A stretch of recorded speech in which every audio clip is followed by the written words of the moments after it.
Hello friends, আমি দেবযানী। আজকে নিয়ে আসলাম নতুন আরেকটা ভিডিও। আপনারা তো জানেনই আমাদের টিম ইন্ডিয়া শ্রীলঙ্কা পৌঁছে গেছে। 27 তারিখ থেকে T20 ইন্টারন্যাশনাল খেলা শুরু হয়ে যাবে। এখন খুবই এক্সাইটেড এই ম্যাচগুলো নিয়ে। আসলে কি বলুন তো, এটাই হলো ওয়ার্ল্ড কাপ জেতার ফল। এখন তো শ্রীলঙ্কা জিম্বাবুয়ে সিরিজ নিয়েও ইন্টারেস্ট চলে এসেছে। আর যদি এই ওয়ার্ল্ড কাপ টিম ইন্ডিয়া হেরে যেত তাহলে থাক, সে কথা আর ভেবে কাজ নেই। এইবারে এক্সাইটেড হওয়ার আর এক কারণ হলো গৌতম গম্ভীর। আগে হ্যাঁ, আপনি যদি ভালো করে লক্ষ্য করেন তবে দেখবেন টিম ইন্ডিয়ার কাছে সবসময়ই ভালো কোচই ছিল। রবি শাস্ত্রী থেকে শুরু করে রাহুল দ্রাবিড়, কিন্তু গৌতম গম্ভীর আসার পর এক আলাদাই মাত্রা পায়।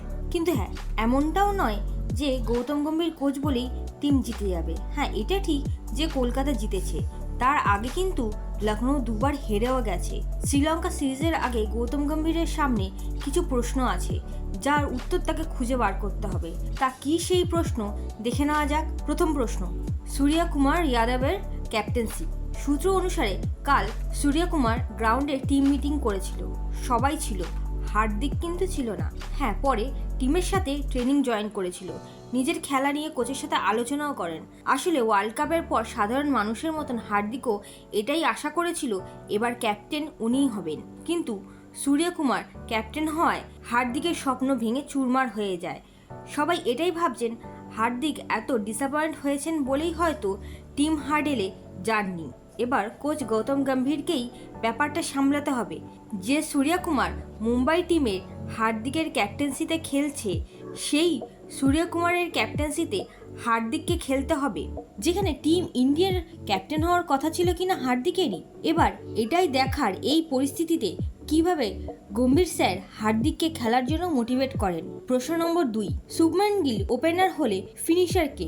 এই ব্যাপারটা কারুর কাছে লুকিয়ে নেই যে শুভমানের ফরম্যাট T20 নয়।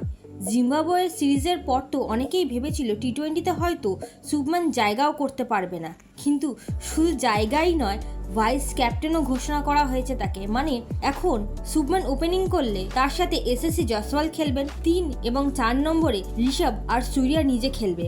5-এ রিঙ্কু, রিয়ান, শিবমের মধ্যে থেকে কেউ একজন খেলবে, যে কিনা ফিনিশার হবে। রিঙ্কু ওয়ার্ল্ড কাপ খেলেনি, T20 খেলবে ভেবেই অনেকে খুশি হয়েছিল, কিন্তু কোচ গৌতম গম্ভীরের যে সফট কর্নার আছে অলরাউন্ডারদের প্রতি, সেটা দেখে মনে হচ্ছে 5 নম্বরে শিবম দুবেই খেলবে। প্রশ্ন নম্বর 3, গম্ভীরের সামনে একটা বড় চ্যালেঞ্জ হলো টিমের ফাস্ট বোলারদের ম্যানেজ করা।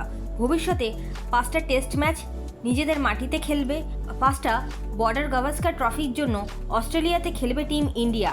আসল কাজ হলো জসপ্রীত বুমরা, মোহাম্মদ শামি এবং মোহাম্মদ সিরাজের মধ্যে। শ্রীলঙ্কা সিরিজে মোহাম্মদ সিরাজকে খেলানো হচ্ছে। এই খবর শুনে শ্রীলঙ্কায় হাহাকার পড়ে গেছে, কারণ তেতা যুগের পর তাদের সবথেকে বেশি ক্ষতি করেছে সিরাজ। এই তিনটের মধ্যে কোন চ্যালেঞ্জটা গৌতম গম্ভীরের সামনে সবথেকে বড়? কমেন্টে কিন্তু জানাতে ভুলবেন না। দেখা হচ্ছে পরের ভিডিওতে।